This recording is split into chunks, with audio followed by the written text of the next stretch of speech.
Afternoon, welcome to the May 15th Government Operations Committee. We call the meeting to order at 1:06.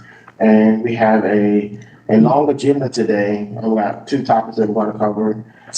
First, I'd like to welcome everybody here, and we will amend the meeting minutes to accept our last meeting minutes once we get a third person in here, but we'll go ahead and get started with the presentation. Turn it over to you, Mr. Josh.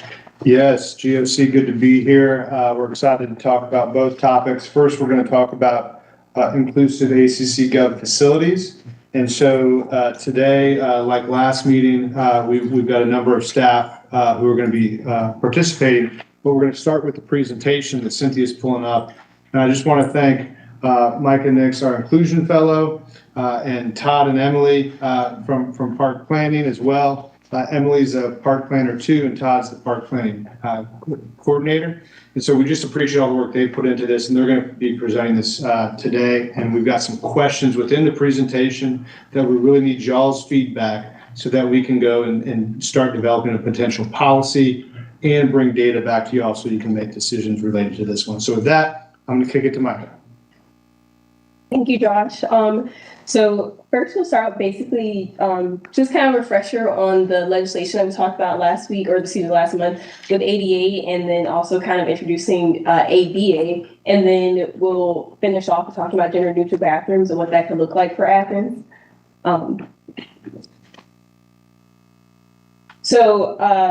We talk a lot about the Americans with Disabilities Act, but just quickly talk about the Architectural Barriers Act, because this also does apply, even though it is kind of encompassed within the ADA. And the main thing to know about this is that it applies only to the actual physical accessibility of buildings. So any building that is funded by federal funds, these conditions apply, and they're essentially the same as the ADA, but just physical. So it doesn't cover the other elements of accessibility. And then with ADA, it includes the building, communications, service, programs, transportation, pretty much anything that a service or a program or physical facility that the government provides for the public to use has to meet ADA requirements. And the ADA is broken out into physical for accommodating physical disabilities as well as communication disabilities. So we talked a lot about physical disabilities last time. So things like having a certain walkway path that'd be about 3 feet, and make sure there aren't things in that path that would block you or make there any undue burdens to access a facility. And then of course also parking, which I did want to address kind of the last time it came up. So basically with parking, it's a ratio depending on how big the parking lot is and how many parking spots are available. So if it's smaller, you only need to have at least one for a van that would carry someone who's in like a wheelchair perhaps. But if it's larger, there needs to be accessible parking as well as a ramp. Like I'm sure we've all seen it, like the aisles where like the diagonal cross lines. And then there also needs to be like a, I forget the word, but like in the concrete where it's like a ramp so that they can easily go up, and that has to be close to the entrance as well. So it goes very specific on the website, but it's essentially it's a ratio depending on how big the parking lot is and how many parking spaces are available. And then once again, we want to emphasize people's abilities. So a person who uses a wheelchair and not their limitations, always keeping people first language at the forefront. So a person with a learning disability or a person who has quadriplegia instead of a quadriplegic, just things like that to help humanize the person, not make them solely identified by their disability. And of course that can differ based on a person's personal relationship or disability. So just don't be afraid to ask and just make them feel comfortable. And then always just as like a general rule of thumb to just never use the word handicap. That word or term is kind of outdated. So just whenever possible, just refrain from using the term handicap, though of course it is often used in medical context. And then also a person isn't always, they may always be willing to have a discussion or expound about their disability. So just always make sure that we just make sure people feel comfortable and welcome, and they can share as much as they do or do not want to, and regardless, we'll treat them the same. So this is all kind of new. We didn't really talk about this at all, but kind of getting into some of the communication disabilities that ADA covers. So we don't have to go into it super broadly, or excuse me, super specifically, but for things like for a person who has any type of vision loss, providing Braille or having like an audio recording. So whenever possible, just making sure there are things to accommodate someone who may not be able to visualize what's happening. For a person who has some type of hearing loss, providing things like a note taker or having real-time closed captioning. Of course, a lot of our government meetings are live streamed, and a lot of them do provide real-time captioning. So things like that, or say like someone goes on a tour, having like the stock speech or having the tour speech printed out so they can read along as the tour is happening. Just things like that aren't necessarily big changes, but definitely will make them be able to participate just as much as anyone else. And then finally, someone who has any type of speech disability. So the main thing with this one is really just being patient with someone, because it may not always be that they don't speak a different language. Sometimes it's just they may have a stutter or they just can't fully enunciate words. So just being patient with people and just kind of listening and being attentive, but also you can do things like help allow them to write things down if that's easier for them, or providing someone who is more trained in speech difficulties. So there are other things you can do as well to someone who may not be able to communicate as we all do typically. Question. First of all, nice to meet you, Michael. Nice to meet you as well. Okay, so if I'm going to a concert, or if I know a person who's visually impaired, who's going to a concert at a classes center, does the classes center, or if I want to go to an American Mission meeting, do we provide personal assistance for that individual, like their phone call, or does someone come in and help them up the steps, or are they Braille, or anything of that such? And the same thing for parks. If, you know, somebody who may be visually impaired or physically impaired, do they have free accessibility to walk the trails and stuff? So I think, you know, we can definitely talk more about that.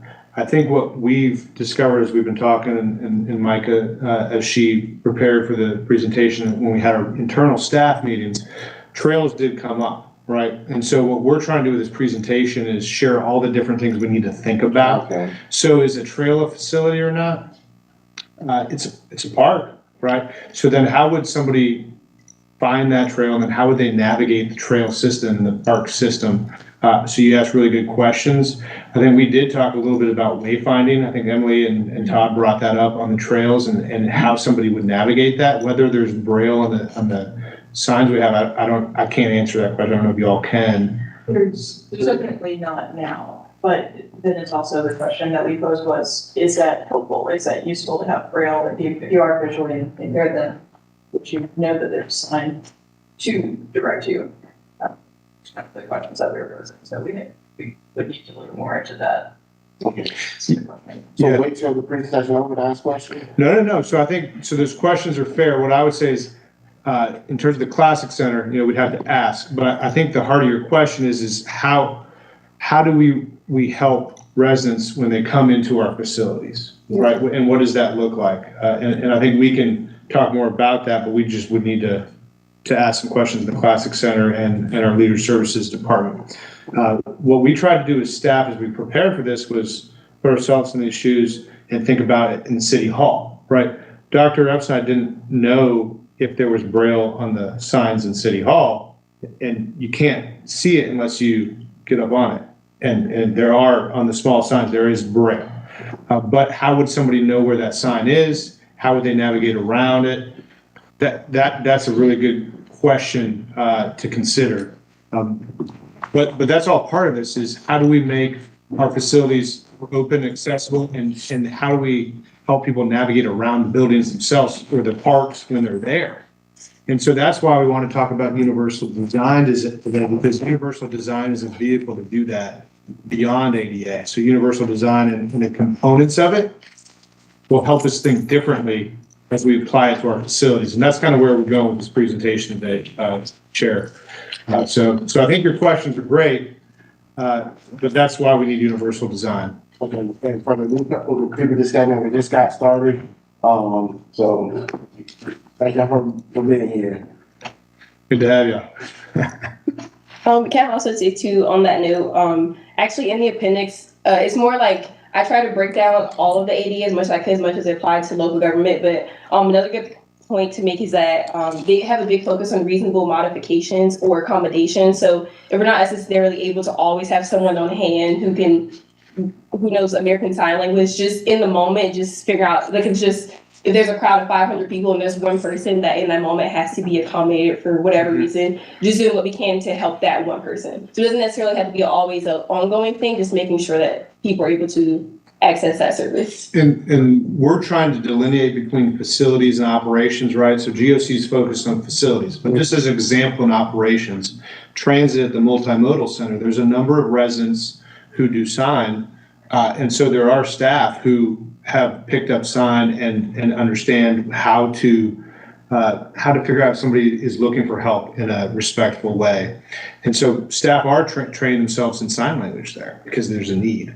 And so how do we know if there's a need or not? And there's an opportunity to train our staff in every facility, but that's somewhat apart from what we're focused on at the GOC. Go ahead, sorry about that. Thank you. Okay, thank you for the question. So this is another important thing, which kind of what we were just talking about with Emily. And so the ADA requires that for internal signs, there must be both words and tactile, which basically tactile just means braille. You can touch it.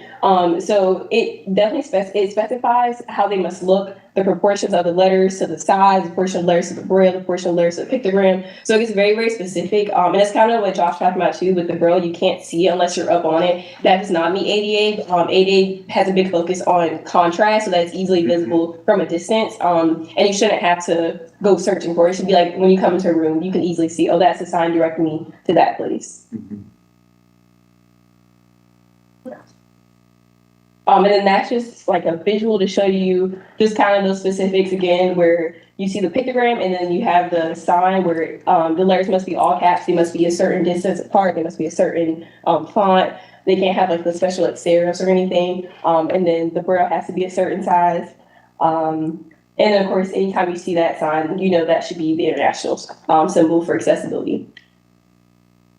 And so one of the things you're going to hear from us throughout this topic really is there's opportunity if GOC wants to recommend funds to up our sign game. Because I think that's just a clear takeaway very early on from staff that there's going to be a number of types of signs that we could really do better. Yes. And so just getting around City Hall, we could do better. So how much that's going to cost and the budget process and when we're going to be done with this topic, I don't know, but that's just one thing we're learning. Well, maybe we go pilot at a start. Let's see. And maybe City Hall will be pilot. Yeah. Doing signage, wherever they need to be. See how the community may respond to that, and then maybe they spend that out, maybe. And that really could be a recommendation. I think that's a good idea. Yeah. Are there grants out there for this kind of thing? I'm sure we can look. We definitely could. Well, in the presentation, like Minneapolis spent like 20,000. There's another city that spent 20,000. I think And those were just bathrooms, right? So I'm talking about all of our internal signs, but yeah, bathrooms would be another one that we can talk about. Piggybacking off of that, 20,000. And all signs 50, 60. We could find budget. Yeah. We can pay it from the manager's office. All right. Essential service. I don't have it. It's gonna install the time.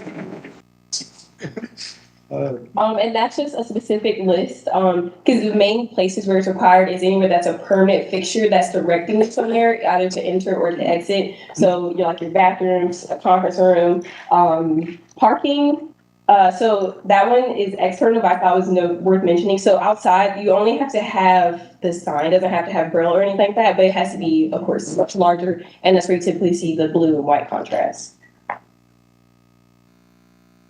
Universal symbol. So then another important area we want to focus on, which I think Josh already mentioned, is universal design. So essentially ADA is like the minimum, and universal design takes us to the next level. Basically, the fundamentals of universal design is that your initial design is so well I guess, design and plan that it automatically inherently is inclusive. So every person, like once you already have that mindset, you already accommodate these different things when you make that design, and you don't have to go back and ask, oh, is this accessible? Because your design initially was already inclusive. And I think this picture is a really good depiction of that, where the first one is equality, where everyone's at the same footing, even though it's not necessarily easy for everyone to access. The second one is accommodation, which would be more like equity, where we're doing things to help them access it, whereas the last one is we already have it so that everyone can access it freely and we don't have to do anything special later on. And we don't really have to go into these, but these are the 7 principles of universal design, which essentially means that your program or facility is easy to use. It can be easy to modify if needed, and it's what's what I'm looking for? Like inherent. It doesn't have to be any type of special instructions or things they have to do to know how to access it. It's just an inherent, easy thing that anyone can use, no matter who they are, what their disability may or may not be.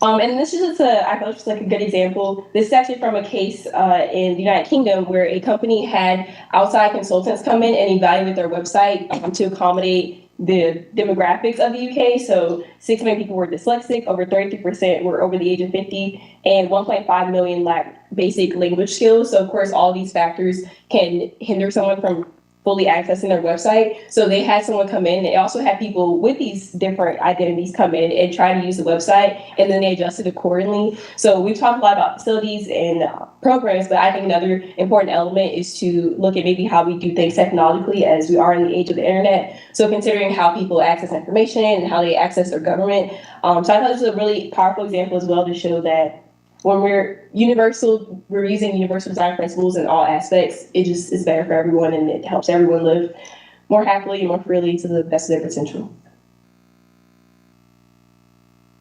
So this is where we'll transition to leisure services. We talk about accessibility in ACC work.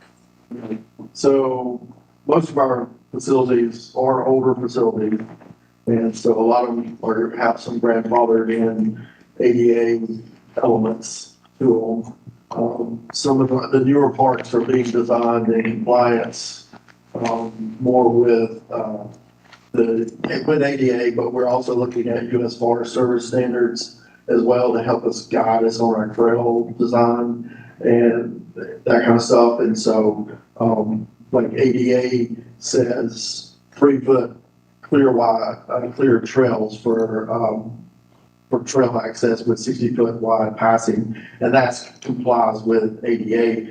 A universal design would be, when I was looking, the Michigan Economic Development Corp, they came up with their own recommendations of best practices for universal design, and they suggested 60-foot wide trails, which would be a lot of maintenance, it increases your maintenance. And they also recommend, like the Michigan Economic Development Corp, they recommended park benches every 200 feet. But you can imagine park benches on the Firefly Trail every 200 feet. You're talking an enormous amount of benches, and are they even necessary? And so the National Park Service also has their own best practice guidelines that they like to see their parks go by, and we kind of have been looking at it over time as we've been designing parks and kind of using it as a guide mostly. Is if it's accessible, if it's applicable, we try to go a little beyond the Forest Service standards and start adhering to those national park. There's like 6 of them, and so, but like I said, departments and counties can kind of choose with the universal design, they can kind of come up with their own kind of what is their best practices, because like the National Park Service says, they want all their handicap parking within 200 feet of their buildings.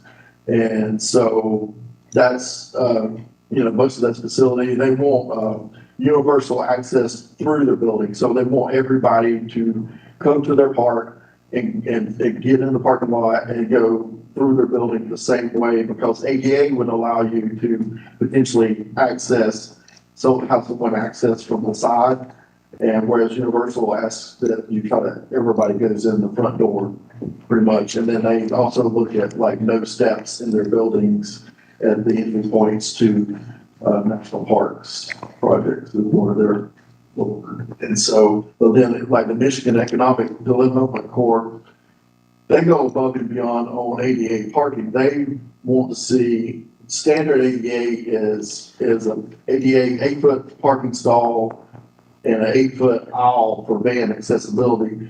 They want to see that 8-foot aisle on both sides of every parking spots. And so you can see how it starts impacting parking quantities and. Well, and Todd, sorry to interrupt, but want to make sure we get through the deck.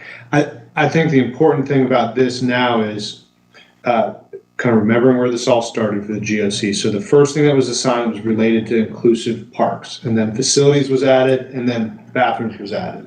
And so the question is, why? Where are we at? So what we need the GODC to think about is there's two separate things. So there's new and then there's current. And so we're going to be asking you, how do you want us to plan for the future facilities and the future parks? Because we do have some.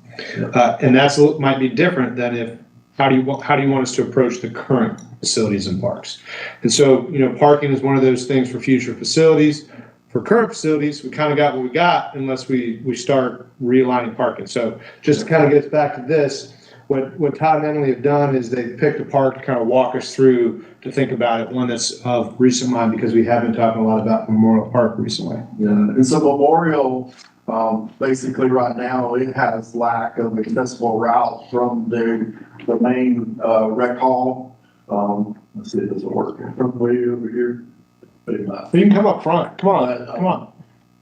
So the main rec hall and the pool area is all right there.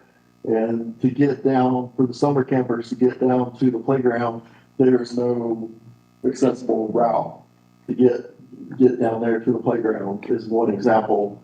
And so, but as part of the SPLOST project that's currently going on right now, that's something that we're beginning to look at in the design is the accessibility of the improvements, because we're focusing mostly on improvements down here at the lake area. And so that's part of the SPLOST 20, Project 16. And then the dog park recently got upgraded. Oh, it's in the process of being upgraded. It's pretty close. But it was not ADA accessible at all.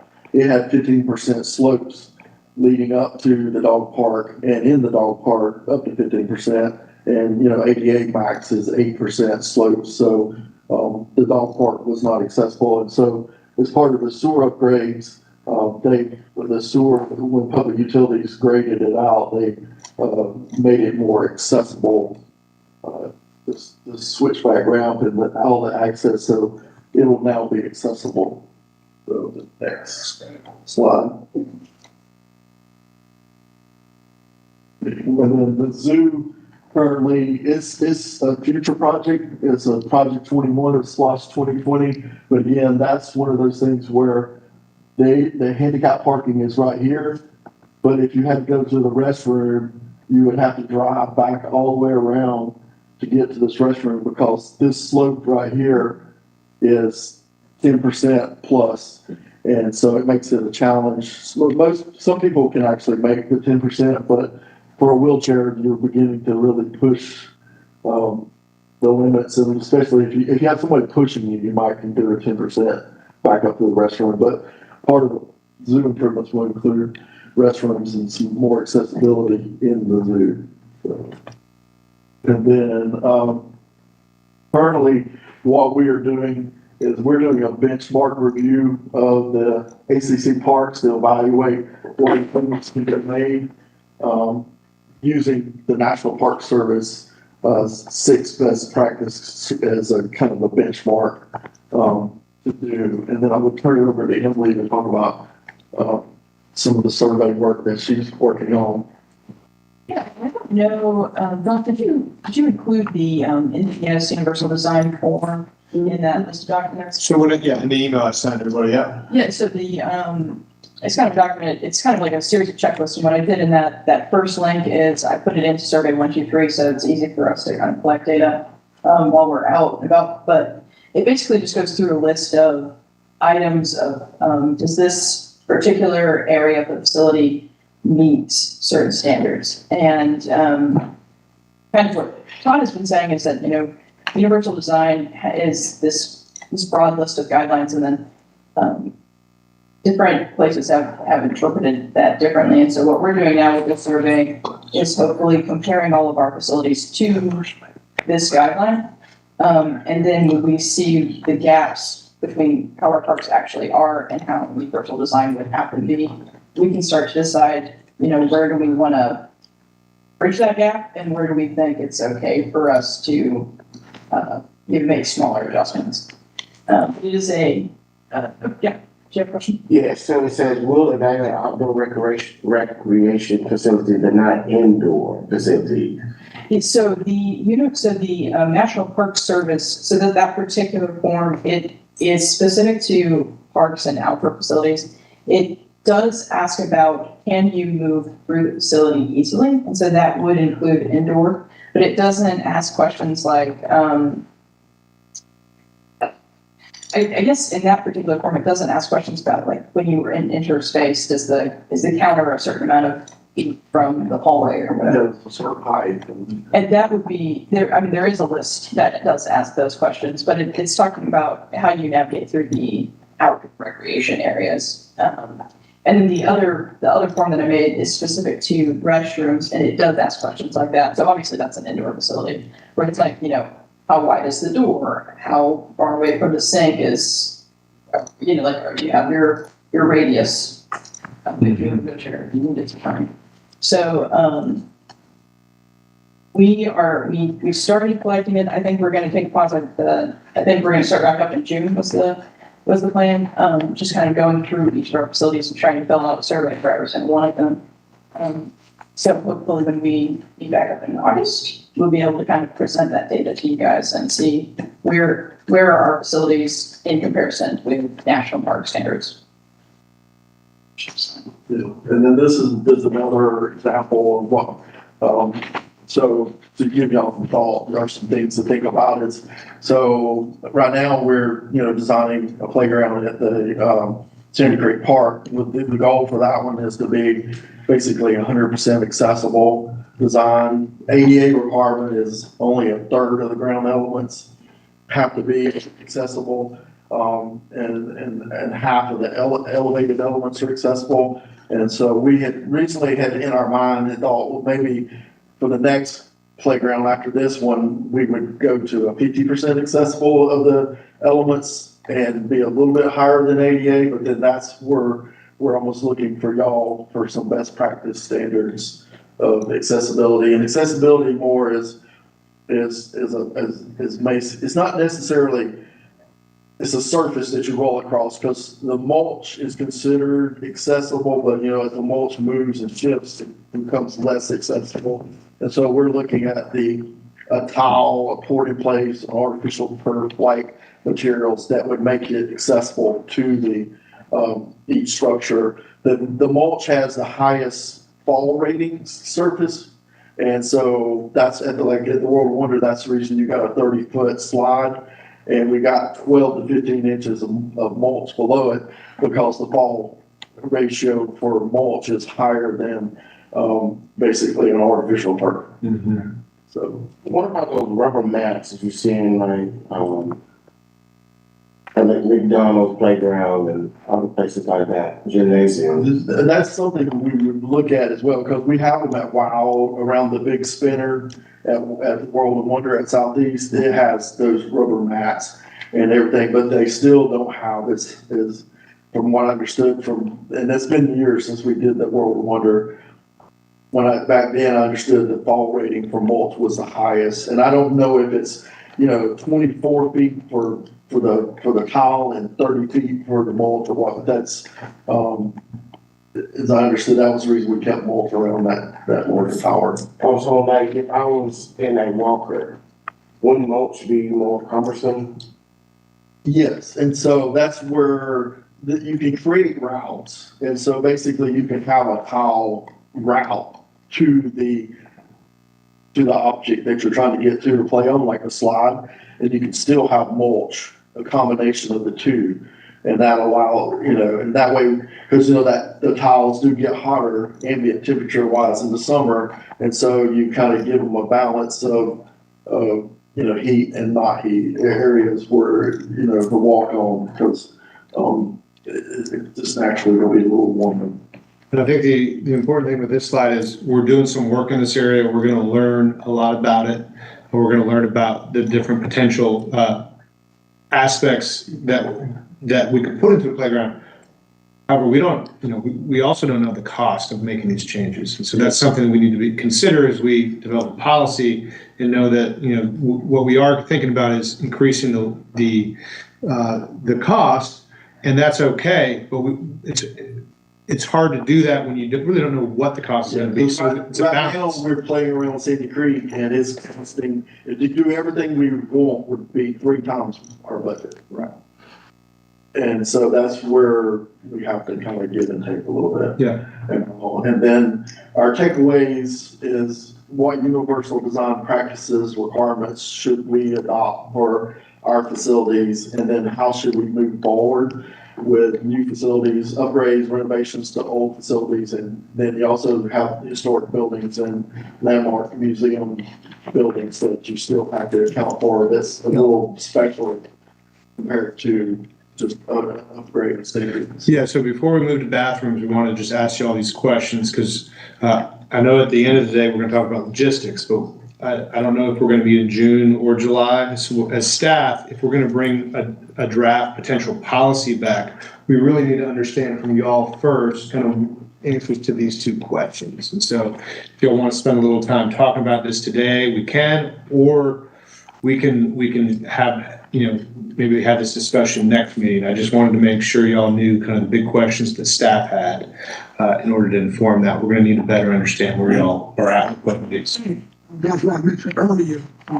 This is great. Well, I think to get them started, I guess one recommendation would be, let's start a pilot. Mm-hmm. And maybe use, some kind of, but maybe use some of the suggestions that you all have already brought to us as part of that pilot, and see how that works. And start expanding on that as we go. And and just get feedback. I get City Hall would be the best place to go. I'm not sure how many people in and out of this building, all find a designated area that's maybe used a lot, and pilot that particular facility or area. See what happens with that. I would say like our parks are more used. I would love more people come to City Hall, but park, like Dudley Park, Memorial, Bishop will be a great pilot. But the Michigan design, I hope I got it right. The Michigan economic, that sounds very expensive. Just the parking itself is a waste of space. Hats off to the people in Michigan. But I like the National Park Services. Their approach. The benches every 200 feet. What do y'all think?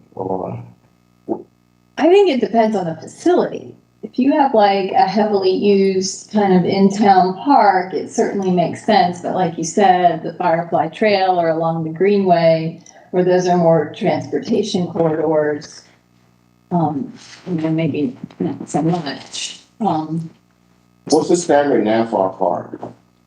Like bench wise? So basically for the green parks, because we really have not done a ton of new park. Dudley has, Dudley would be our biggest redesign, and we do have all of our parks, benches down there in the plaza. But as far as the Greenway and stuff, we've kind of been piloting a little bit, watching where people are needing to stop. and wanting to stop, because like Melissa said, is more transportation at times. There's stretches where people just will not stop and everything, whereas Winterville, they wanted more benches and all, because some of their senior citizens had said they start at the depot, and by the time they walk to the end of the trail, they need a spot to sit down. And so we've been working with the city of Winterville to try to locate some benches towards the end of their, and in between.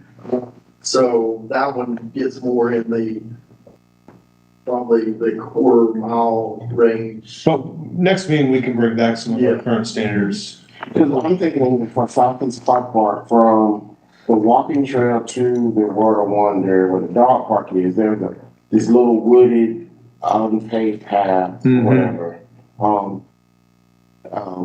For us to have more benches in that area as well for senior citizens and the lazy people like me who just like to sit and watch the squirrels and stuff. So, but so now, whenever y'all design a park, like let's say Bradley Memorial, Bishop, is there a standard for how many benches located from the facility? Or? There's not, and so we've just been kind of looking at where we think the people will concentrate and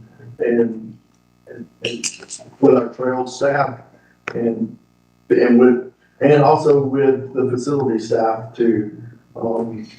Which is completely ADA compliant. And that's kind of what you're hearing about. It's like there's ADA and there's the universal design, which is a step up, and then different places have taken it even farther. They've made the implication even wider. So we gotta have to ask ourselves, what do we want? What do we want our standards to be? Mm-hmm.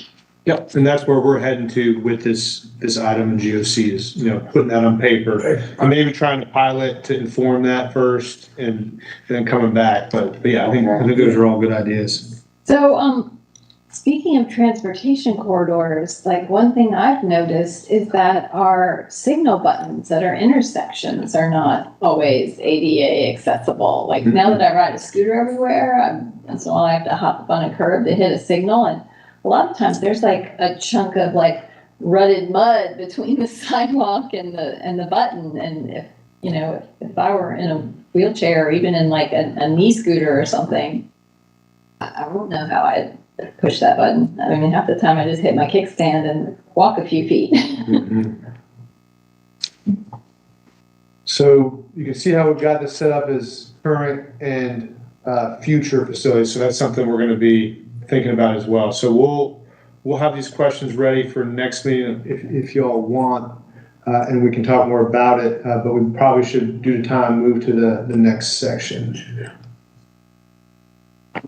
So for general neutral bathrooms, we talked about this at length the last meeting too. So just to kind of recap, so basically the options would be to take every single stall restroom that we have or family restroom and basically just change the sign, or our multi-stall bathrooms. With those, there's two things you can do. One is either to change the most external door and just change the lock to be unoccupied, occupied. Basically, even there's 5 stalls in the restroom, it essentially be a restroom for one person at a time. And then the second option with that is, this has been done in very, very few places, maybe like 1 or 2. They actually just took each stall and made them completely enclosed. And like some of them you add like a sink into it, so basically like that stall would become your personal restroom, or like the stall itself with just your toilet and rails or what have you would be completely closed off, and then everyone would just use the same sinks. So with the problem with that one though, of course, is that you're like limiting off like how many restrooms are or how many stalls are available. So that can become a concern of I know that was brought up, like the proportion of how many stalls or I think those fixtures you should have, plumbing fixtures you should have. So that's just something to think about.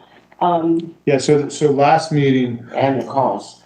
Yeah, The the cost. cost. Yeah, last meeting, what y'all shared was you want us to assess our facilities and let y'all know how many current single-use facilities we have, and then assess the facilities. And this is what our Doug, our inspection director, and the chief are going to look at. look at the current facilities that might have multiple stalls that we could retrofit to single use, and if we should do that, right? In buildings that don't have single-use restrooms. So that data we'll bring back to the next GOC meeting. We didn't have time to finish that this meeting. But, that's kind of what Mike is saying is if it's already single-use or we can make it single-use, then we can create, then it's a signage challenge. What other places are looking at though is another option, which would be taking a current bathroom that has multiple stalls and making it gender neutral. And that's how you would do that. So it's an option. So we want to Also, start. if we change signage, right? That, and for new facilities that we're designing and building, make them, single use. So, and to that point, Costa, which is the next one up, already is the case, right? So first floor Costa is gonna have 4 single-use restrooms. I think the second and third floor as well will all have 4 single-use restrooms. The basement will have 2. So it's all single-use there. So that, to your point. And I ask a question real quick to Ms. Hanford. Oh, that's your last name, right? So when it comes to code, if we, what's that word, renovate or retrofit or redo any building, and we set a policy, we have to go with that new policy, or is that facility grandfathered in? Well, I mean, county-owned businesses, we can kind of do what we want as government. So if you guys mandate that all new buildings would meet a certain policy, then I don't think any of them will be necessarily grandfathered in if they're under renovation. But I guess we would have to decide on what extent of the renovation would trigger, upgrading the bathroom facilities if you're not necessarily working on the bathroom facilities. So there may be some areas that we have to give to that.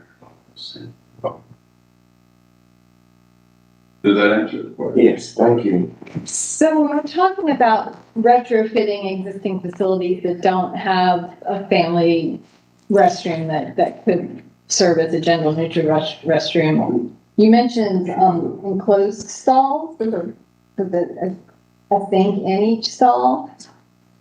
Is it an option to use those toilets that have the sink in the back and the tank? That might save some space and. Can you repeat that, Commissioner? Have you ever seen those toilets that there's a sink that's in the tank of the toilet? They're often pushed as water saving. Yeah, sustainability. Yeah, sustainability, but I've seen them in tiny homes too, and where space is at a premium, you have just the toilet and the sink all in one piece. Well, I think for us, there's different ways we could do this, and that's what we're wanting to talk about. Whether y'all want us to continue down the road from last meeting, which is single use, figure out all the ones we have that could be single use and meet code, and also current City Hall, right? We can change the signs in City Hall. That's an easy go do. And that's something that I know Mike has got on the next slide. And real quick, so change the signage and that little lock thingy occupied. Yeah. Okay. Also, to your point, okay, so this is just examples of signage that we could use. So the first one is actually the Chick-fil-A downtown, and the only thing to be wary of with this one is the picture. So we kind of want to stay away from pictures that it still depicts a traditional male-female stick figure, and then gender neutral. That's maybe it could be better said, perhaps. So the middle one is actually an all-gender restroom. As you see, the picture is just a toilet and the international sign of accessibility, short and sweet, gets the point done. But you also could have the phrasing is where it's there's some leeway, some room where you can kind of choose what you want to say. So you can have our restrooms are for all genders. It could just say all genders, or it could just say a restroom.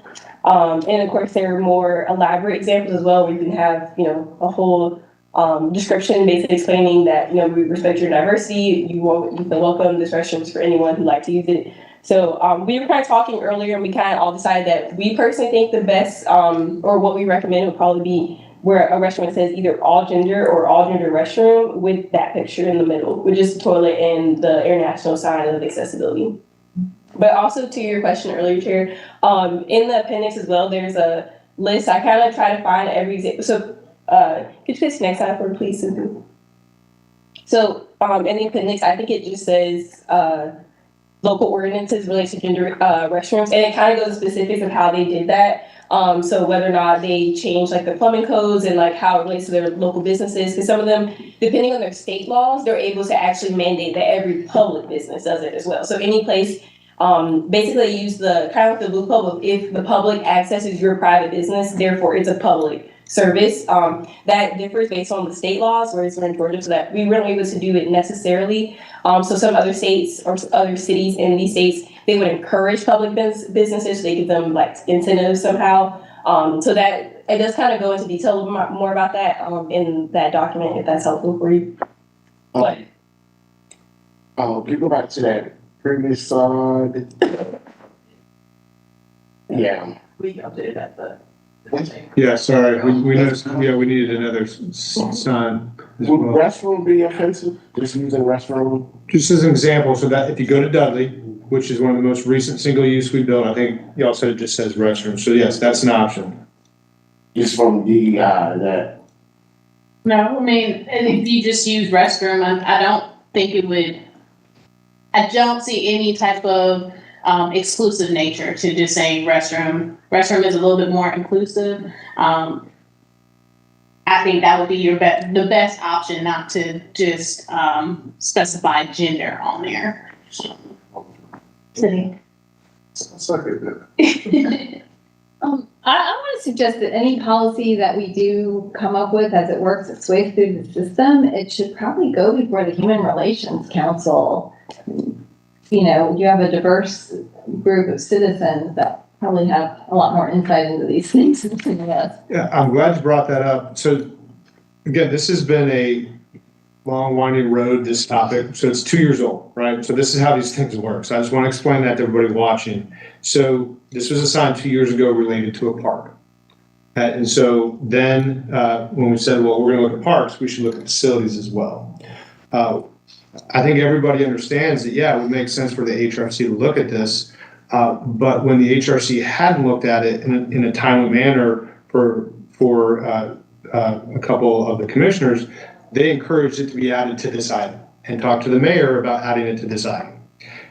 Now, the HRC is talking about wanting to talk about this. So if y'all want to get their feedback and not want to deal with bathrooms, that's perfectly okay with us in this item.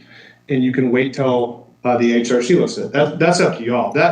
We were assigned bathrooms to this item because the HRC hadn't been able to look at it yet.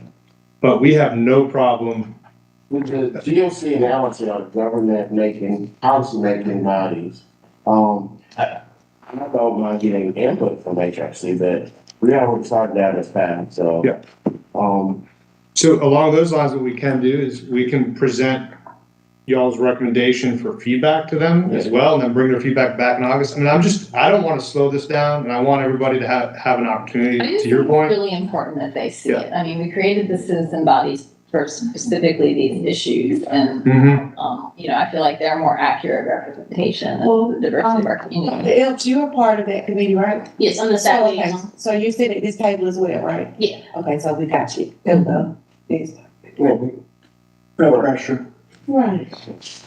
But depending on y'all's timeline, so if we think this will be approved in August, potentially, once we do the logistics, we're happy to present something to the HRC in the meantime. They have a policy subcommittee. That policy subcommittee has not met yet. This is one thing that one person on that policy committee said they'd be interested in talking about. We are ready. Obviously, Micah and Dr. Epps are at the HRC meeting, so we can, if y'all have a recommendation, we can present it, or we can just share the same thing. It's up to y'all, but again. Share. Okay. But stay on track. Because we got a lot to go through, but for me, if everybody agrees, I like just the restroom, taking out. Policy moving forward. Michael, DI, Chief DI, so that's what we're saying too, but we think with bathroom, as long as you have like that toilet and accessible symbol, I think it's good to go. They're about $30 each, so. Look at you saving money. I mean, the 30, we gotta buy them though. Yeah. All right, we'll finish this up here. One more, Commissioner, you wanna do we said probably do a pilot at City Hall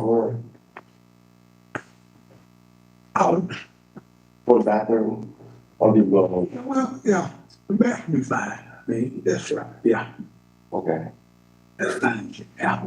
I think City Hall could use some additional signage as far as like how to get into the building. Yeah. And I think that's potentially, we work on that in terms of the recommendation that comes out of GOC. But I think, in terms of bathrooms, once we figure out how many single-use facilities there will be, then we can make a recommendation about the bathroom signs. So we can handle those as two things. But I think, if it's every single-use facility in leisure services, y'all had that as, 36 right now? 36 right now, and then, as we do, that was also gonna assess the restroom accessibility. Will also, there's a component on there that asks, could you easily make this a single-unit restroom? So we might discover a few more possible single-unit ones. But 36 is in the front half right now. So you're talking about $1,000 for leisure services if y'all just say, hey, let's put these signs in all parks. Now, if we look at our facilities, we're gonna have that number for you at the next GOC meeting, and we can kind of estimate that. All right. Well, this sounds basically just to kind of give you an idea of what that would cost. This is a little bit more expensive for these two cities, but there's two other cities that they adopted this policy by changing signage. And so basically what our whole conversation has been about, what do we want to do for ACC and current facilities and new facilities? What do we want to require? What do we want to take and be inspired by from other facilities or other cities and local legislation? Essentially that's the gist of it. Thank you, Monica. Thank you. Thank you all. Any other questions, y'all, before we switch to topics? So can we just focus on the single-use bathroom and then move further with the multi-stall bathroom and just change the signage? That's what all of the other 30 cities did, so. Okay. Yeah. So we might move that forward to the next. So what I think y'all packaging all these into one recommendation will be good. So I know there was, one of the recommendations from the last meeting was to update our ADA policy, the document that we have. So that would be one of the recommendations. Another recommendation would be how y'all want to handle bathrooms. But kind of from the staff perspective, we're wanting to finish all of this in one recommendation. And so we wouldn't just move forward one item. But if y'all want to vote on that recommendation now, you can, for sure. That's fine. That'd be all. But we're going to bring more single-use bathroom data at the next meeting that they'll have. So maybe wait till that one. Well, when do we have this in place? So that's up to y'all. Yeah, that's up to y'all. And maybe we talk about that during the logistics part of this. 'Cause that was, Kids came out. no, yeah. And then we should have time to talk about this with the HRC in the in-between as well, based on y'all's summer schedule. We're not meeting in the summer, July. Well, that's what that's why I'm waiting for the last item. Yeah, that's what I'm saying. We'll have time in July to talk with the HRC. That's what I'm alluding to. All right, you ready for the next one? Okay, so this is another topic that's come back a couple times. And so I say long winding road. This has been a long winding road too. Thank you, Todd and Emily and Micah and Thank you. Thank you. Dr. Epps. So the leasing policy, we've got a couple of these that are coming back. So today we want to talk about the leasing policy with the hopes that maybe at the next meeting we could talk about parklets and we can kind of knock some of these things out for good this time, as I know the GSC wants to. So we've got our old friend Andrew back. So Andrew helped in the update of this current policy. So I know I've been here a while when I can say that I was here the last time we worked on this. Sadly, I've only been here 4 years, so it's been within 4 years. So many of y'all in the GOC, I know Commissioner Hamby's not here, but I think 3 of the 5 of y'all were here when we talked about this last as well. But we wanted to give Andrew the opportunity to kind of catch y'all up on what the current policy is, which hasn't been implemented yet, and then give you some of the parameters of things that we can think about. Because in our mind as staff, this could be a pretty easy fix for y'all if you want. It depends how simple we want to make this, but there is the opportunity to make it pretty simple.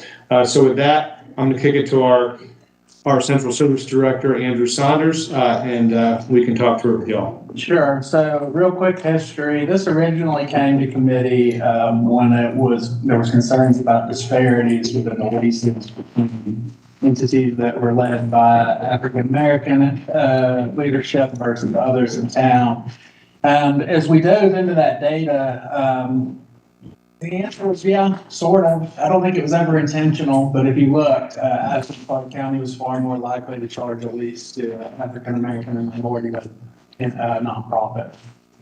And so through that, we worked as a committee quite a bit to try to figure out, what policy do we take? And during that period, everybody, including those entities that formerly paid a lease, were assessed at $1. The policy that came out, which is extensive, originates on market rent. So it starts with the idea that there is some value that Athens-Clarke County is conveying, but then it allows a number of reductions based on the tenant's ability to pay, funding source, whether or not Athens-Clarke County is already supporting the organization financially, and then last but not least, the committee recommended kind of this community benefits approach. And I remember very specifically as we started to dive into that, the direction from the committee at the time was to be intentionally vague about what should be included in a community benefits agreement, because they felt like it was an opportunity for organizations to really set themselves apart or not, and that could come into the weight of the commission as they looked at a renewal. But those reductions in price, of course, are fairly important to entities, especially entities that might have larger facilities. That all happened around 2019. It was recommended out of this body and adopted by the commission, along with kind of a 6-month lead time that said, okay, we're going to put this into place in early 2020. Of course, COVID popped up. That was not necessarily the best time to be assessing expenses to entities that had no or limited opportunities to generate revenue. And so the can got kicked for a while. We finally reached a point where it was time to implement again, some resistance from entities that are currently leasing Athens-Clarke County facilities, and then also some concerns about that community benefits agreement. And is that process defensible? Can we explain clearly to one entity why they're a yes and another entity a no when there's a financial reduction involved? On the sheet that I've passed around, I've kind of highlighted some of those current challenges. So of course, we've got the community benefits agreement, but the other is we broke out a couple of categories in the policy. So we had state and federal entities, which, as you might imagine, in a university town is a pretty important category. And we said, look, that's a case-by-case basis. It depends on what's coming forward. We had for-profit, which we just said, we're going to get an appraisal, and that's going to be the rate. And, the entities that are there, we only have one that I'm aware of right now would have a chance to renew. And if they don't, come back to the Mayor and Commission for consideration. And then we took everybody else in kind of this other category. But it's probably worth noting that there's kind of a bridge there between state and federal and completely nonprofit, and that's what we would call quasi-government. So, for example, the downtown parking system does pay a lease for their space that is in the parking deck over there. And that's important to us as Athens-Clarke County because that actually goes into a fairly complex formula about how we share parking revenues. It's also important to us because on a number of occasions they've expressed interest in securing more county facilities. So we want to kind of have some checks and balances there. On the other hand, the health department, by state code, the county must provide a facility. Now, I don't know whether or not we would get into whether or not you can lease for it, but certainly I think the intent of the code is that we would provide the facility and they would provide the services. So, and then the Athens Regional Library, so the library on Baxter Street is enormous and very expensive. However, I'm not aware of a community in Georgia that assesses their library a lease because it's a public service, right? It is something that we support financially, both through those capital investments in facilities, but also as independent agencies. And so I think that this committee may want to consider kind of differentiating those 501c1s and quasi-government institutions, which is a bit of an overlap there, versus your kind of standard nonprofit 501c3. I think if you do that, you'll run into fewer challenging situations. Then we talk about those reductions. So we have all these opportunities for reducing the lease, which is great. It's a way to make that into kind of a more manageable bite for those nonprofit entities. But it's not clear when you come to sit down to renew a lease or even inquire about a lease, how much am I going to pay? At best, we can give you a range. Like, well, it depends. You could be between A and B, and it could even be lower depending on what your financial status is. And so that really eliminates some clarity from entities that might be trying to make that decision. And then there's really a limited opportunity to account for investments that are made. So for example, right now, the cottage has an extended, I think they had a 8 or 10 year lease, I have it noted somewhere, that was granted to them for $1. They were previously paying. They were given $1 because they made a $200,000 investment in the facility, an Athens-Clarke County facility. And we've just seen this again with the neighborhood health center where they're putting, over $1 million into a public facility. And that's great. As the facilities representative here, I would say it's even better when it offsets our costs. So if we know that we've got to do an HVAC unit or a roof, and the scope of work includes an HVAC unit or a roof, my recommendation to you all is that there should be some ability to account for that if there is a lease being assessed in order to align incentives. On the other hand, if it's more programmatic assessments, so if I'm, Andrew's nonprofit and inside I want to put in some specialty lighting for maybe some art on display, that's great. We love it. From a facilities perspective, that doesn't really save us anything. If anything, we might be running into some maintenance and so on. But it's food for thought. And so really high level, we don't have to take the deepest dive today. I kind of brought you 4 concepts to consider as you think about whether or not, or how you might apply leases to nonprofit and quasi-government entities for Athens-Clarke County. The first is you could just go to market rates like you do with for-profit entities, but I think you're going to find that's going to be very cost prohibitive. I would be surprised if more than 30% of our current tenants stayed. I think once they saw that cost, it would be impactful to their budgets. And of course, it varies widely. The second is you could keep the current policy and just kind of lop off the community benefits agreement part, that ambiguous part. It brings leases down below market, but it's still a big lift, especially when you kind of get on a facility by facility standpoint. So with all of these, the smaller the facility, the more manageable it is, the larger it is, of course, the more problematic it becomes. And sorry to interrupt, Andrew, but just to connect this to the mayor's charge, the reason the mayor wanted the GOC to look at this again is because of the CBA specifically, yes. And then he expanded that to be the leasing policy in general, since it still hasn't been implemented. But that core focus of this discussion is really the CBA, and I know the attorney's office has some concerns about the CBA as well. But that's why we're here today, is to really talk about the CBA too. Sure, I'm happy to share that. So the problem is that, as Andrew just said, the CBA is fundamentally ending. And I think that we were trying, as you said, to have flexibility in kind of coming up with that. But the problem then is it puts staff in a position where they could be accused of being arbitrary. In other words, why does one nonprofit get a CBA or get an approval of a certain rate versus a different nonprofit? And so what Judd and I have discussed is that if you're going to move forward with a CBA, one way that it might be defensible is to tie it, for instance, to elements of the strategic plan or other goals that the unified government has identified. And then essentially it's basically a check the box, like either you do or you do not meet it. Getting into questions of like, well, really how valuable is X nonprofit versus Y nonprofit is just putting staff in a really untenable position and creating a position, or creating a situation where this could be vulnerable to challenge. And so that's what we would suggest, making it more clear, uniform, and easy for staff to, check the box or not. So, we did, when I worked for a school district, we ran this and said, who do you charge to use the facility? Mm-hmm. The one thing we came up with, and again, we did this school district, if your nonprofit was serving K through 12 students, maybe we can charge them. Yeah. And we had to check the box. You do this. And we also ask, well, the brackets of those kids, how many? Right. So we check the box, because we won't serve them now. Also, what we did was if a neighborhood association wanted to use some parts of the thing we wouldn't charge.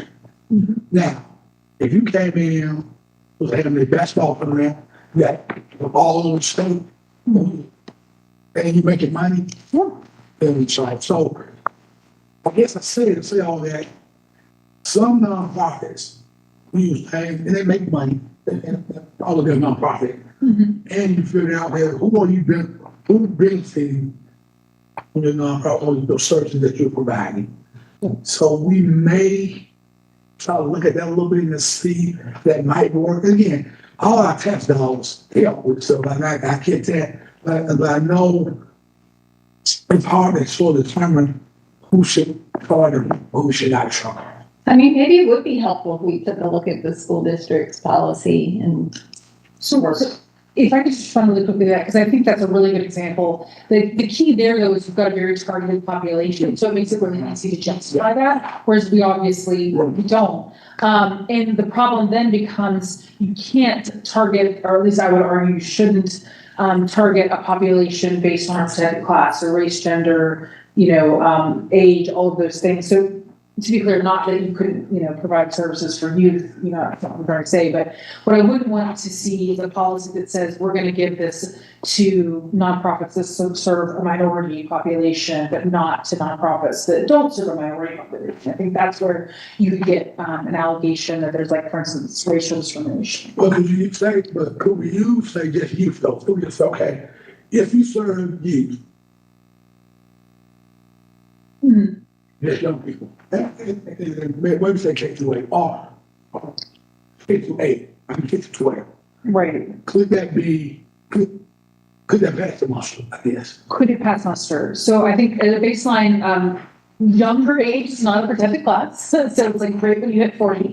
So I think that's one good fact. And I think especially what we're looking at that point then is rational basis. Is there a rational reason for why you're doing that? So I think it makes a lot of sense, especially if you're saying leisure facilities that typically serve that age range, and you're saying those facilities can be used or whatever. And obviously we're talking about in school districts, a rental process, which makes a lot of sense. In this context, we're talking about leasing public buildings. Yeah. And so I think that does make it challenging. In other words, why only youth? Why not, about a women's shelter, something like that? So I think that's where you want to tie it back to government goals and making it clear that everybody who, maybe meets one of those goals could qualify. And one of the things Judd and I talked about is imagine you have 5 goals. Maybe you say nonprofits that meet 3 of those. Like maybe they serve youth, maybe they try to decrease violence, or something like that. Whatever the goals are.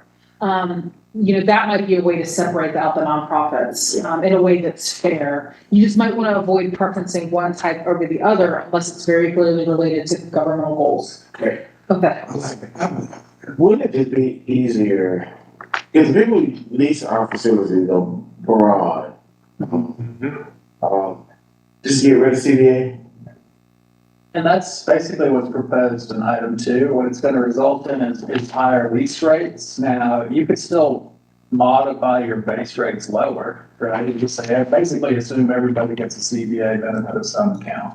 Can you explain to us again, I'm looking for my note, one of the other issues that came up was the cost of maintaining the building. So our cost for these facilities is very high. Just looking forward in the next 5 years of capital reinvestment, we're looking at $2.5 million to provide facilities that have a mix of uses, right? So for example, the hot item of the day is the Taylor Grady House.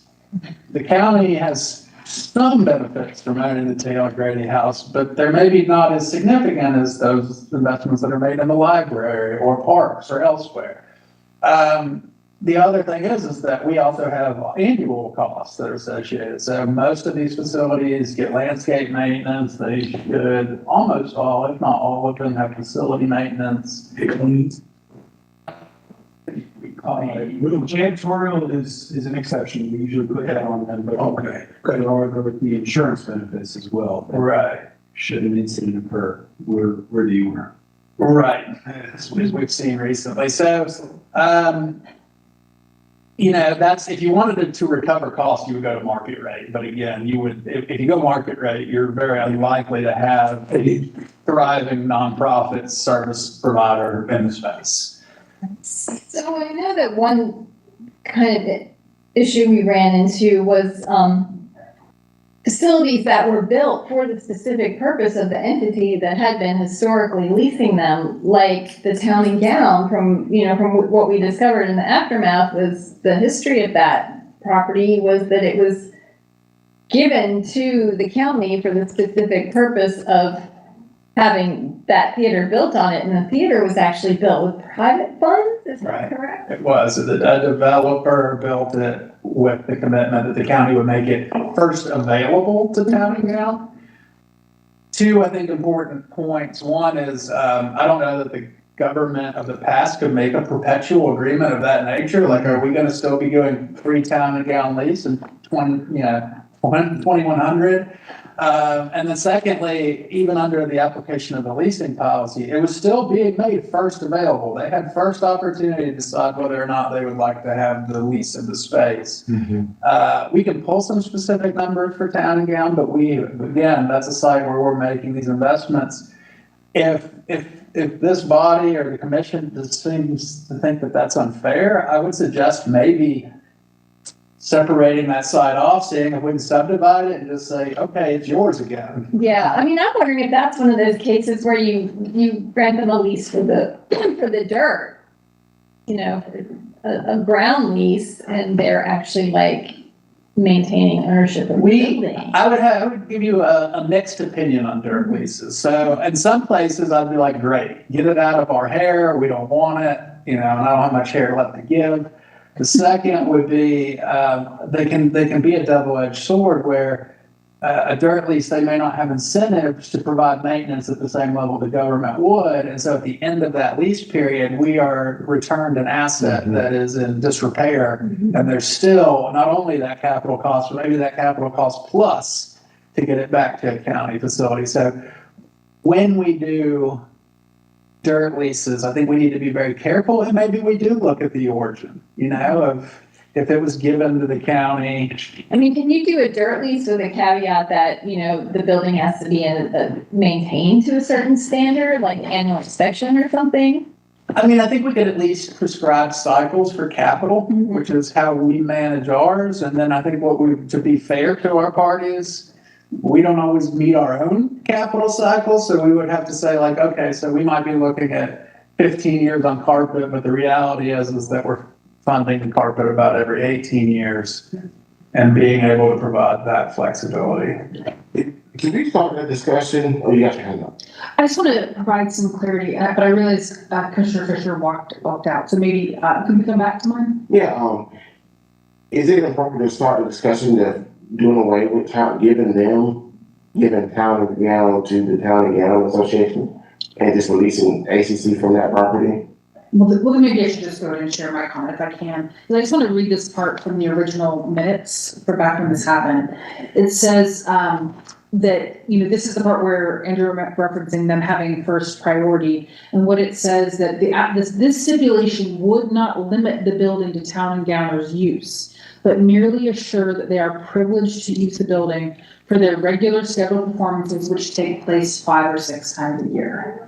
So I think that's important context to have, because I think the use that town and gown currently puts the building to is not actually necessarily what was intended. It's entirely possible reading this that an idea, now I certainly can't speak to it, but an idea was that the government would run that little, they call it the little theater, maybe as a leisure services facility that just was used by town and gown for 5 or 6 performances a year. So that's an alternative thought.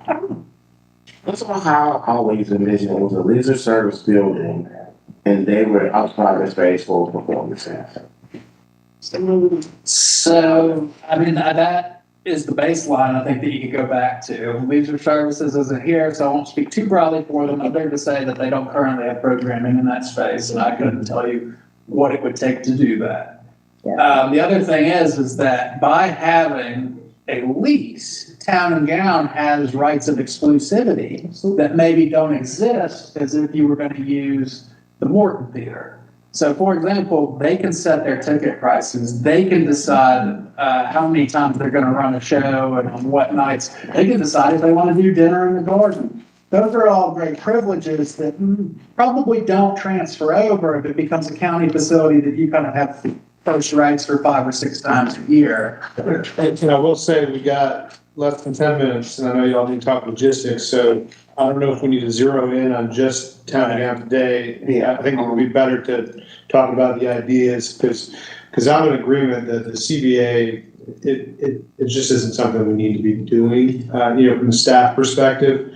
But we do need to have a policy. So if we don't have a CBA, then what is that policy? And so I think that's, Dave, you've got 1 or 2. 2 more concepts for y'all to consider. One is that instead of trying to be, so closely aligned to market, these aren't really market purposes.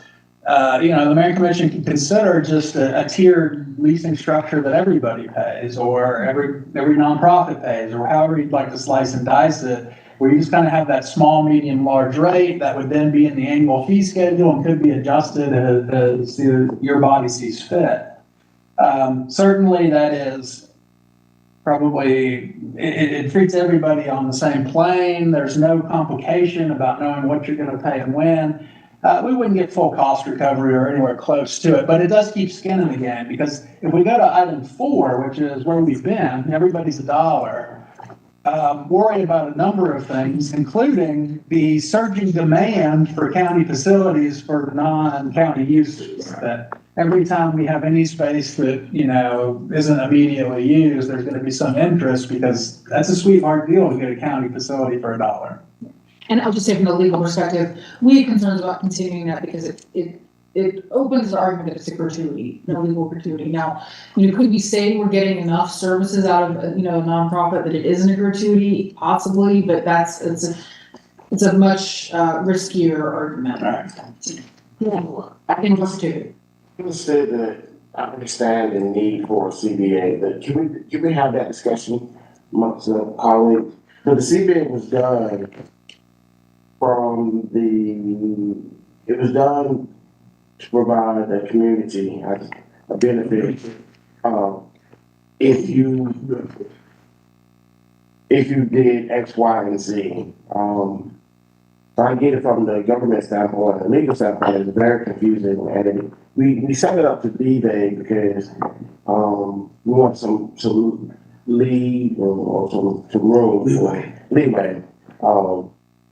But for me, just from a government standpoint, from a legal standpoint, I get the intent for a CBA, but my last presentation that you provided, it needs to be asked, but that's not for this section.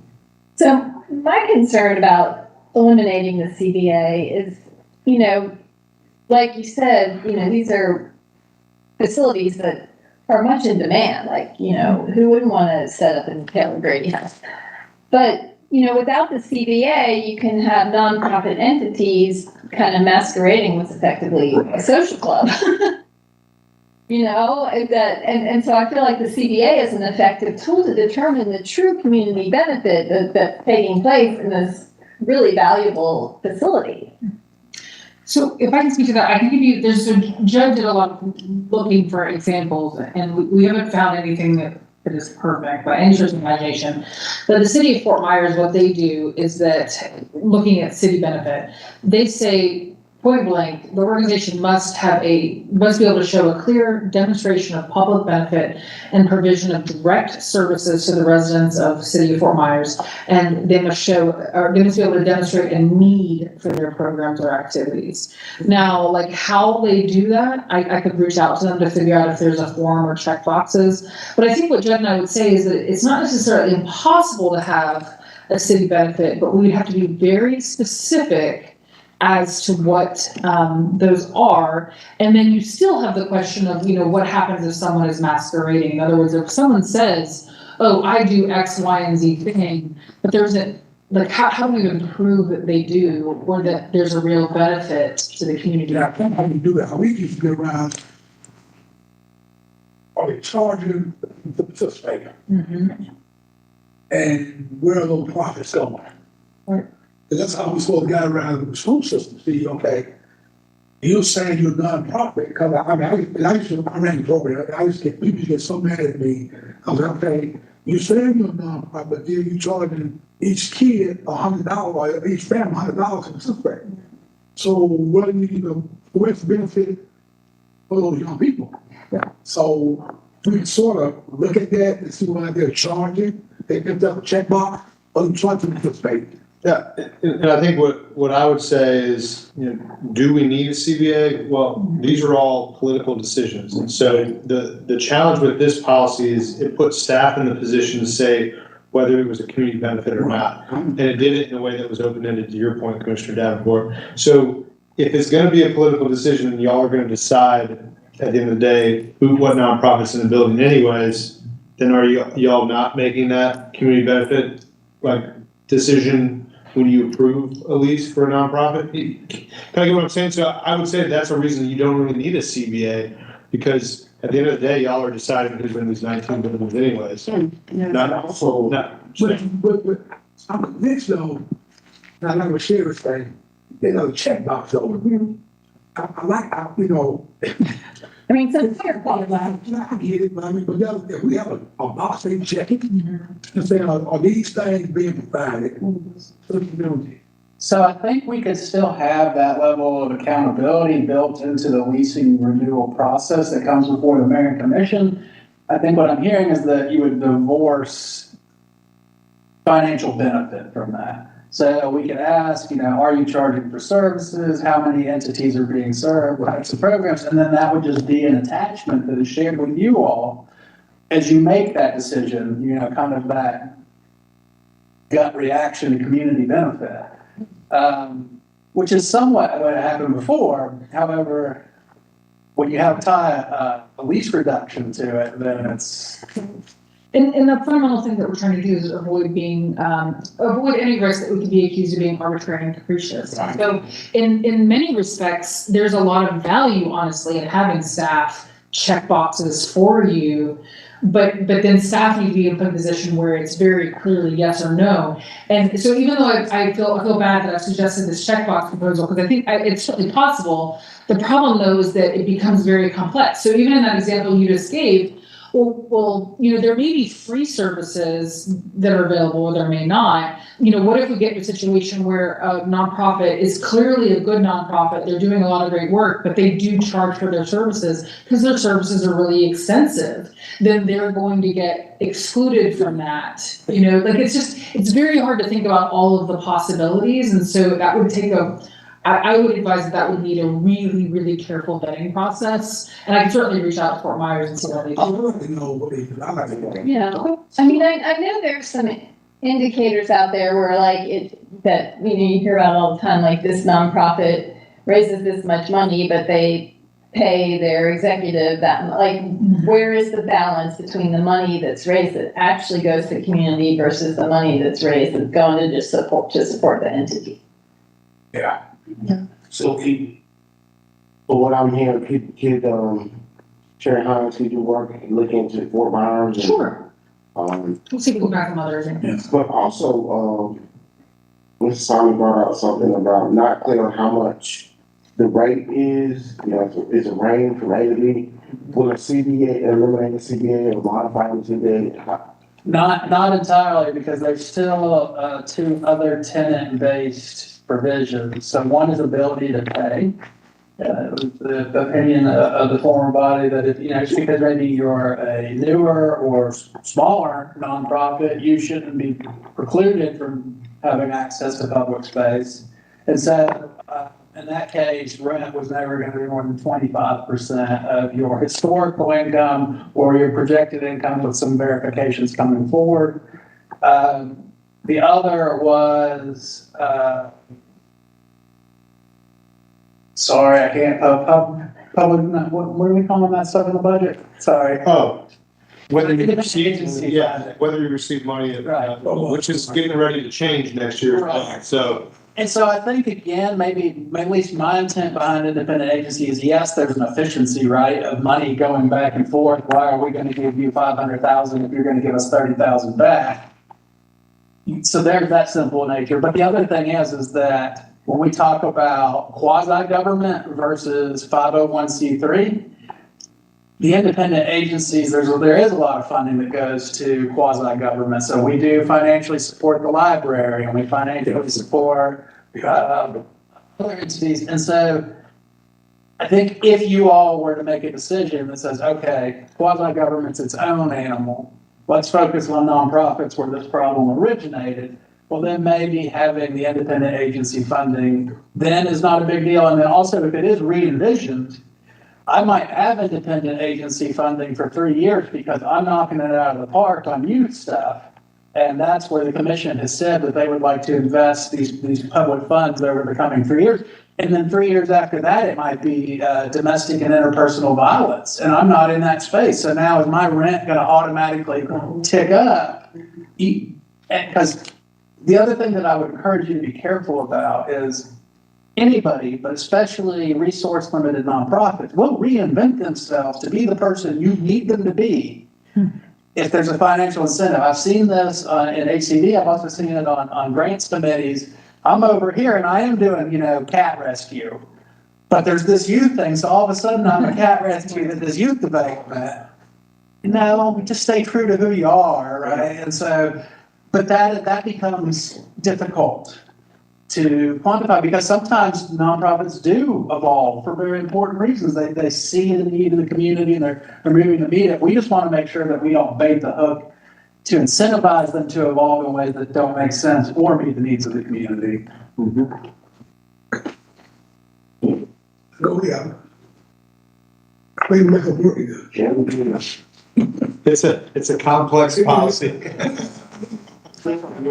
Yeah, just from your feedback, not from feedback, from your history, at UGA and the school board, with y'all run into anything similar with CBA? You mentioned it. Yeah, you know, and I shared it was a little bit easier on the school district. You know, I was at UGA, I get all the contract, we told everybody, there was no community benefits. I mean, it just wasn't, I mean, you know, if you use facilities out there, you pay. I mean, but school district, we really, although we didn't call it a community benefit, but we felt like if they were serving our kids and they were doing work, you know, we would talk to these facilities. So, Did you house? we have, well, I said that, but the only thing we have, the books keeps, like, we bound them for 1 year with old games, and we did not charge them anything, and we house conflict, what is the conflict? The conflict resolution. Yeah, we Conflict center. Yeah, we housed them for 1 year. Okay. And then we ended up having to move, change, then we had to move them out. We put another, early learning, so we have 2 nonprofits, they didn't show anything.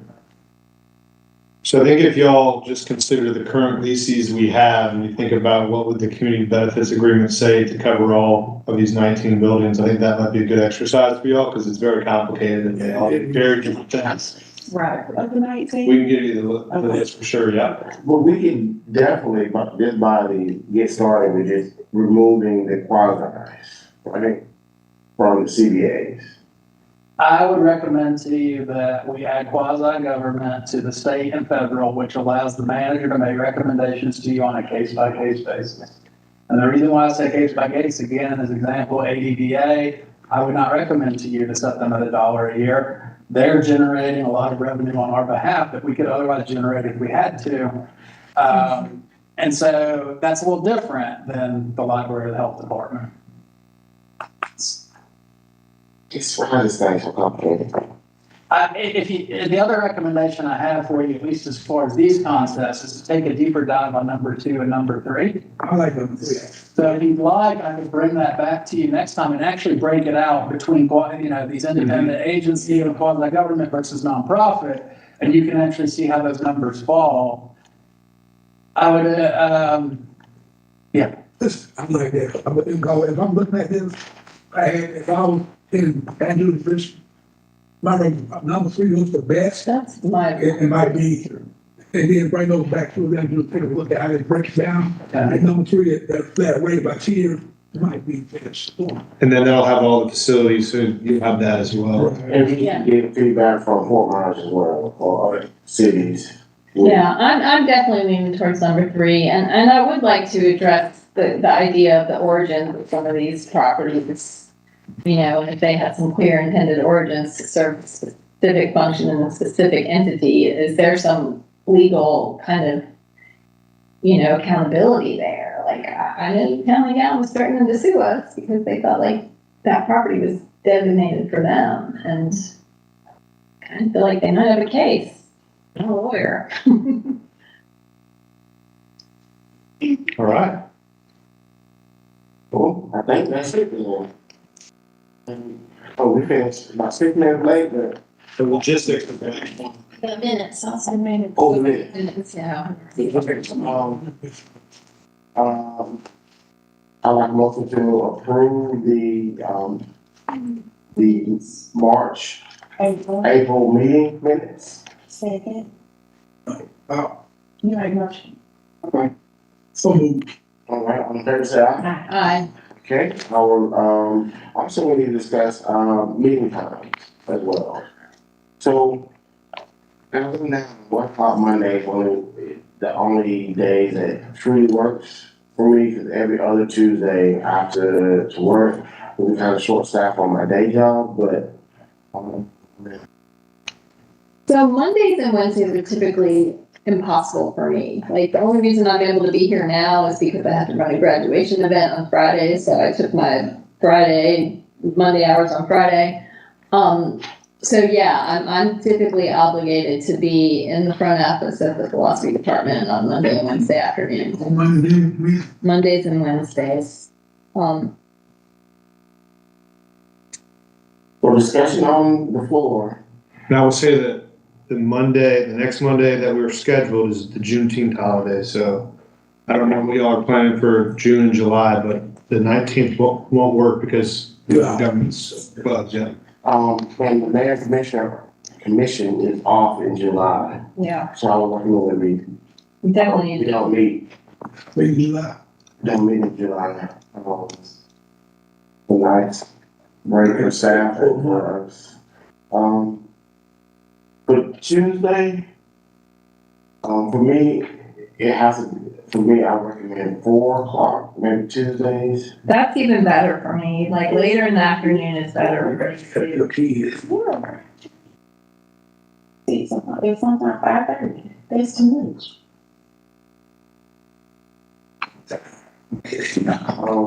I go with y'all tell me. I want to go with the majority one. What about first? Don't work. Because I have that commission, that's my 4-day work. But things can change, and I can. Thursday, Monday, Wednesday, don't work. And you'll need late afternoon, correct, Commissioner Link? I mean, I prefer late afternoon. just because I'm taking more time off work to travel back and forth, but it's not, I mean, if it has to be earlier than that, then that's fine, I'll make it work. But as long as it's a Tuesday and a Thursday, because I'm not obligated to be in the office.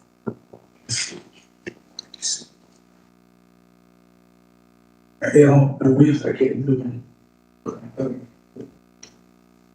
We were going to do stuff, lunch.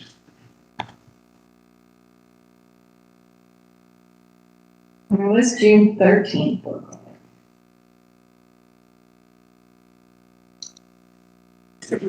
What works for you?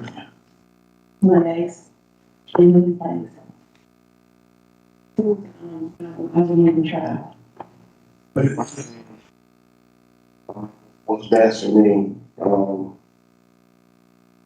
I mean, I could do Monday after 4:30 technically, I could tell you, leave it at 4.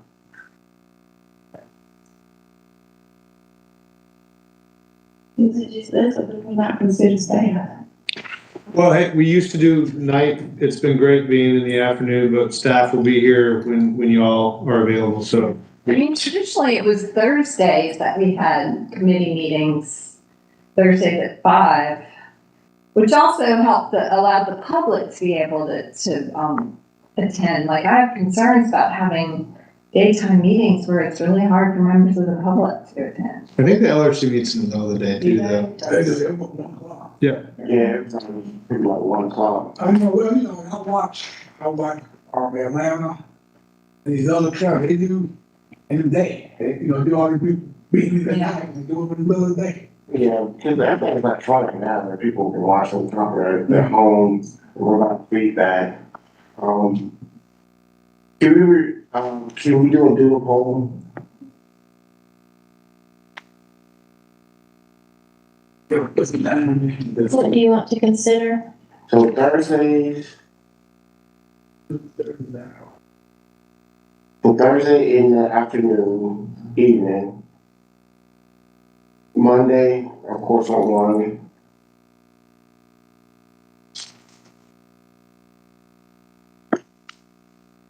So I have to be Monday. Tuesday, I agree with you. When you say evening, what time? On 4:35.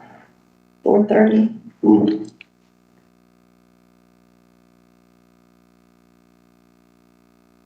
You want Thursday afternoon as well to be an option, like? Not- Yeah. Thursday. But that's when our C meetings. Well, they meet the first Thursday of the month. Okay. And for whatever reason, we're meeting tomorrow, I don't know why that particular Thursday is off, I don't see. So you want us to use actual June dates though, just so we could have a June meeting? And then do it all? Also just for our June meeting, I think that 17th is mentioned. Since our regular schedule is Juneteenth. The 13th is a Tuesday. Yeah, 19th was the regular. We do a dual poll for our June meeting. Motion, recommend that we do not meet in July. I'll second that. All in favor? So, the Mayor Commission is already off in July.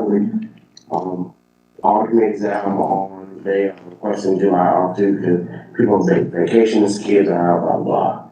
With the scheduling conflict, that, we can just go ahead and call off July, the GLC meeting for July.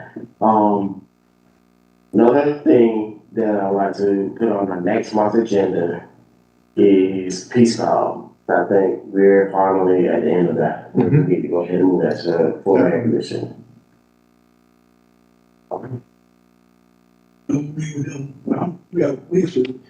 Yes, next Wednesday, I think is the next Peace Scott.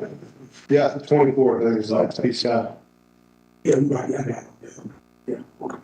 All right, so we got new polls for June and representing regular meeting time. We're off in July. We're adding 1 agenda item for our next meeting, which will be determined. We got staff charges. And so I'm looking to adjourn in a second. All in favor, say aye. Aye. Have a lovely Monday. All right, thanks, y'all. Sorry we went over that.